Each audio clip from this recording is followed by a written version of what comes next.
پہلے زمین و آسمان کو سجایا جا رہا تھا، ستارے زمین کی طرف جھک رہے تھے، ہر طرف دھوم دھام تھی، جنت سجائی جا رہی تھی، فضائیں مہک رہی تھی، ہر طرف خوشیاں ہی خوشیاں تھی، کلیاں کھل رہی تھی، پھول مہک رہے تھے، بہار ہی بہار تھی، ہر طرف انوار و تجلیات کی بارش برس رہی تھی۔ اور مزے کی بات یہ تھی کہ یہ سارا اہتمام جن کے لیے ہو رہا تھا نا، وہ دو جہاں کے دولہا محبوب خدا صلی اللہ تعالی علیہ وسلم اپنی چچازاد بہن حضرت ام ہانی کے گھر پہ آرام فرما رہے تھے۔ آقا تو آرام کر رہے تھے اور سارا عالم سجایا جا رہا تھا، تیاری کی جا رہی تھی۔ قربان میں شان و عظمت کے سوئے ہیں چین سے بستر پر، جبریل امی حاضر ہو کر معراج کا مجدہ سناتے ہیں۔ معراج کی رات فرشتوں کے سردار نبی پاک علیہ الصلوۃ والسلام کی بارگاہ میں حاضر ہوئے، معراج کی خوشخبری سنائی۔ معراج کی رات میرے آقا مکہ مکرمہ سے بیت المقدس پہنچتے ہیں، تمام نبیوں کی تمام رسولوں کی امامت فرمائی، میرے آقا کو آسمانوں کی سیر کروائی گئی، جنت اور دوزخ کے طبقات دیکھے، عرش پہ بلایا گیا اور اللہ نے اپنے حبیب کو اپنا دیدار کروایا۔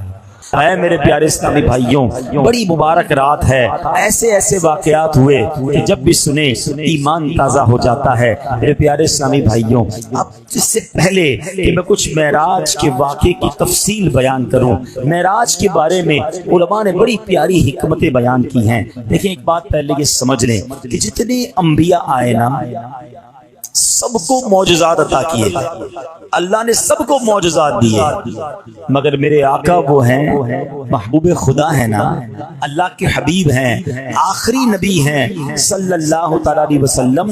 پچھلے جتنے انبیاء کو جتنے معجزے عطا کیے گئے، میرے آقا کو ان تمام معجزات کا مجموعہ عطا کر دیا گیا۔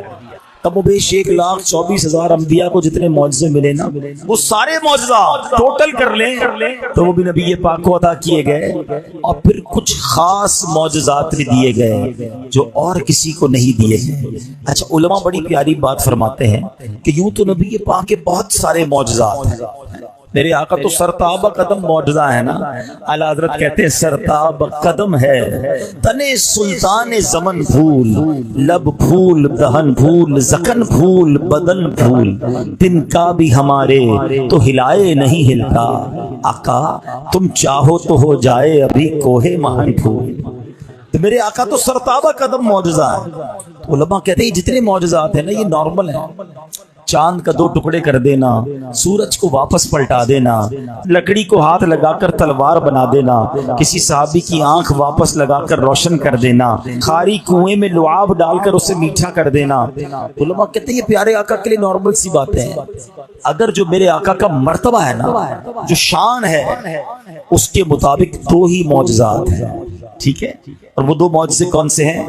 ایک معجزہ ہے معراج کا اور ایک معجزہ ہے قرآن مجید فرقان حمید کا۔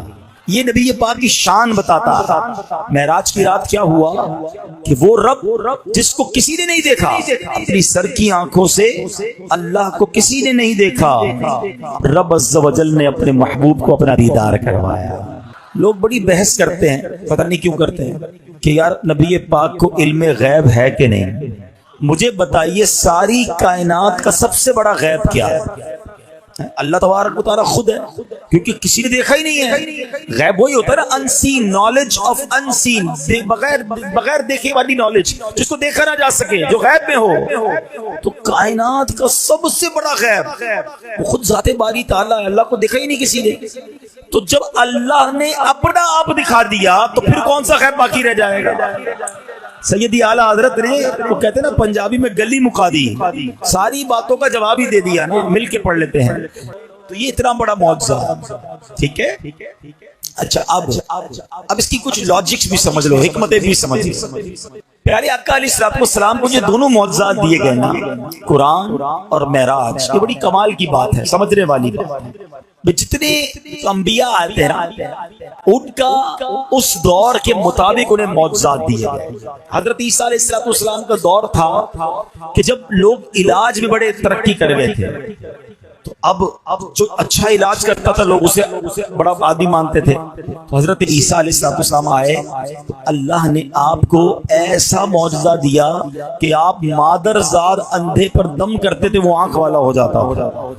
کوڑ کے مرض والے جسم پر ہاتھ پھیرتے تھے اس کو علاج ہو جاتا تھا.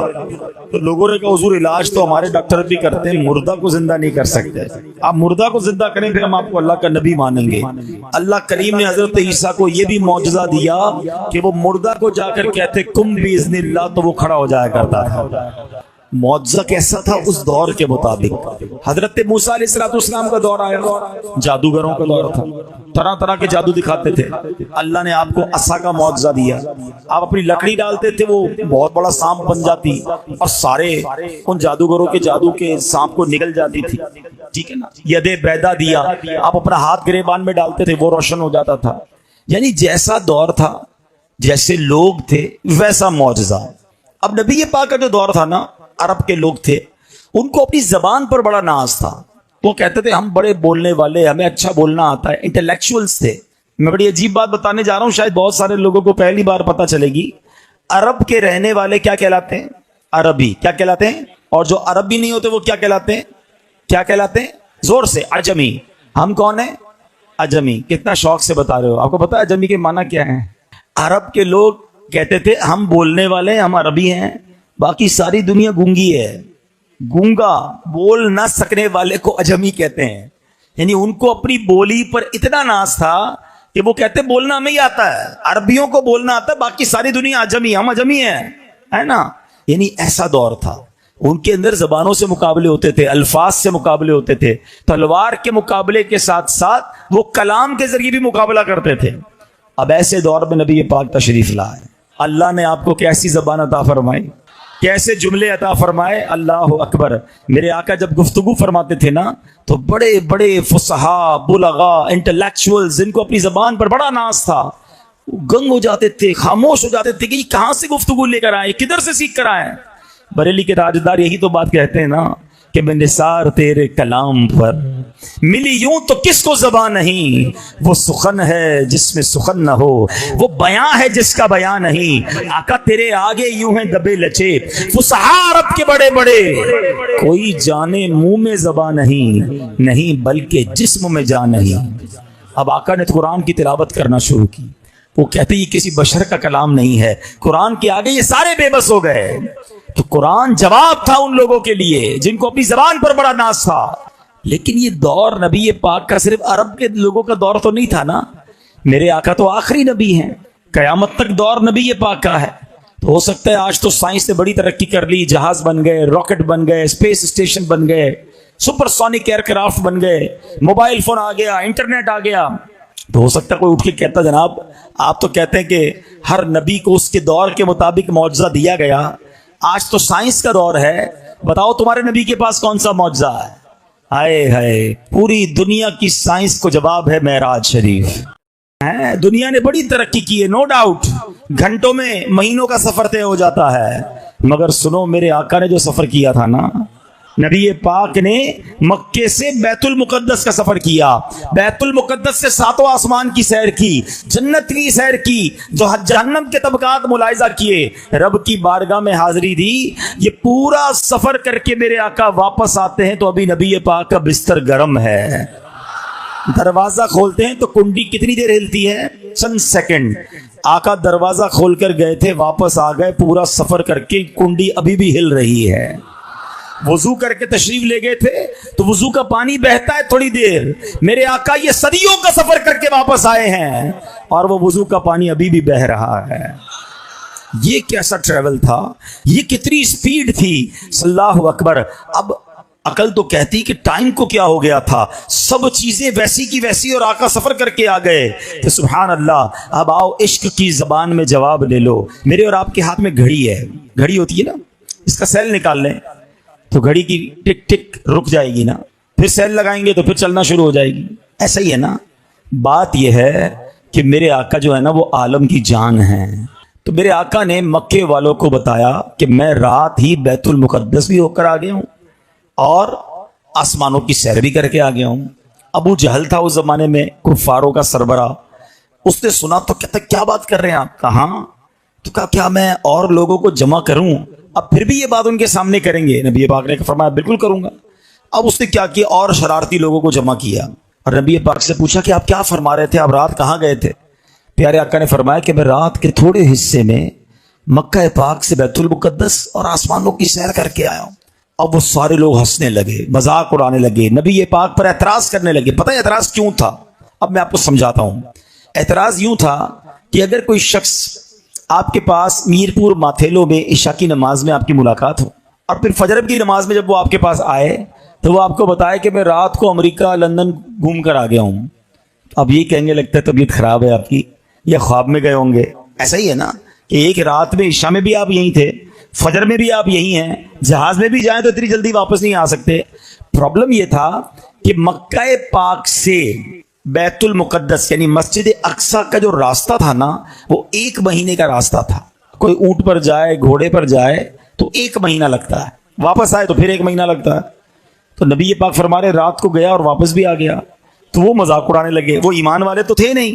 اچھا اب لوگوں نے کہا موقع اچھا ہے، ابو بکر صدیق رضی اللہ تعالیٰ عنہ ہر بار ان کا بڑا ساتھ دیتے ہیں، آج ان کے دوست کو ان سے بہکا دیتے ہیں۔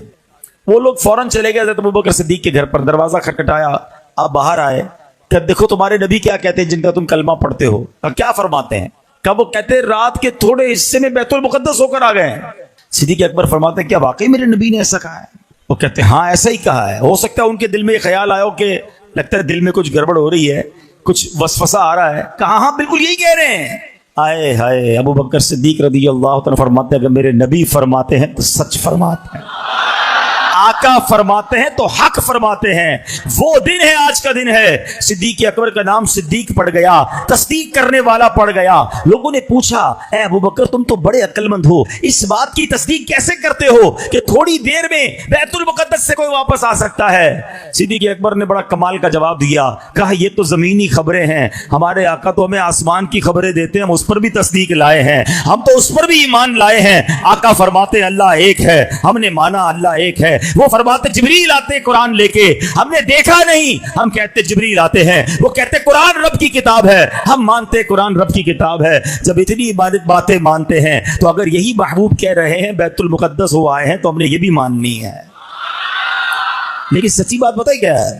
صدیق اکبر رضی اللہ تعالیٰ عنہ نے ہمیں بڑا پیارا سبق سکھا دیا ہے۔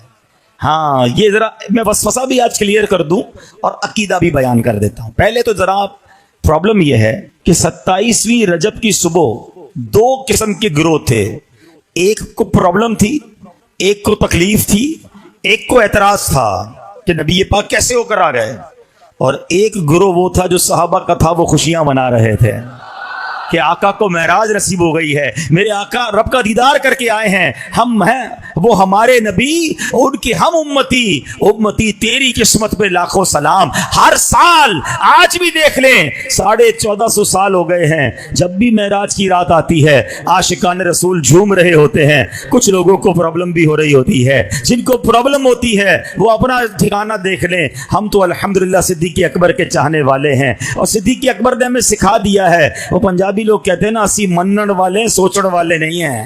ہاں ہمارا کام لبیک کہنا ہے، اللہ نے فرمایا، اللہ کے حبیب نے فرمایا، ہم نے بالکل مان لینا ہے۔ ہر بات عقل میں آئے یہ ضروری نہیں۔ آج سے 100 سال پہلے اگر کسی کو کہتے کہ بندہ جہاز میں بیٹھ کر اڑے گا تو لوگ مذاق اڑاتے۔ کوئی یہ کہتا کہ جناب ٹیلی فون پر اپنے گھر والوں کو امریکہ میں بیٹھ کر بھی دیکھ لے گا تو لوگ مذاق اڑاتے۔ آج ہر آدمی دیکھ رہا ہے، اس کے موبائل میں موجود ہے۔ ارے جب تم کنیکشن کے ذریعے یہاں بیٹھ کر امریکہ میں بات کر سکتے ہو تو اگر اولیاء کرام روحانی کنیکشن کے ذریعے دنیا بھر کو دیکھ لیں تو اس میں کیا پرابلم ہے؟ ہم دنیاوی کنیکشن کے ذریعے دیکھیں تو کوئی پرابلم نہیں، وہ روحانی کنیکشن کے ذریعے دیکھیں تو کسی کو کیوں اعتراض بنتا ہے؟ تو ایک تو یہ بات کلیئر ہو گئی۔ دوسرا ایک وسوسہ کریٹ کرتے نا لوگ، خامخواہ ذہنوں میں بات ڈال دیتے ہیں کہ جناب بات تو ٹھیک ہے، معراج ہوئی تھی مگر خواب میں ہوئی تھی۔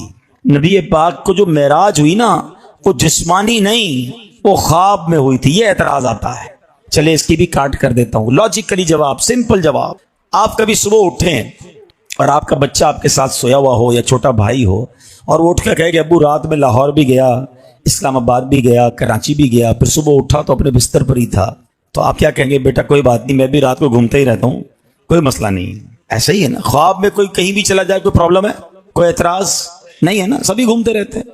مجھے ایک بات بتائیں, نبی پاک نے جب 27 رجب کی صبح یہ اعلان کیا کہ میں بیت المقدس سے ہو کر آیا ہوں, ابو جہل اور اس کے چیلوں نے جو اعتراض کیا, وہ اعتراض کیوں کیا پھر؟ اس کا مطلب کیا ہے؟ ذرا سمجھدار لوگ میری بات سمجھیں گے. اگر نبی پاک کا یہ اعلان تھا کہ میں خواب میں ہو کر آیا ہوں تو اعتراض تو کوئی نہ کرتا.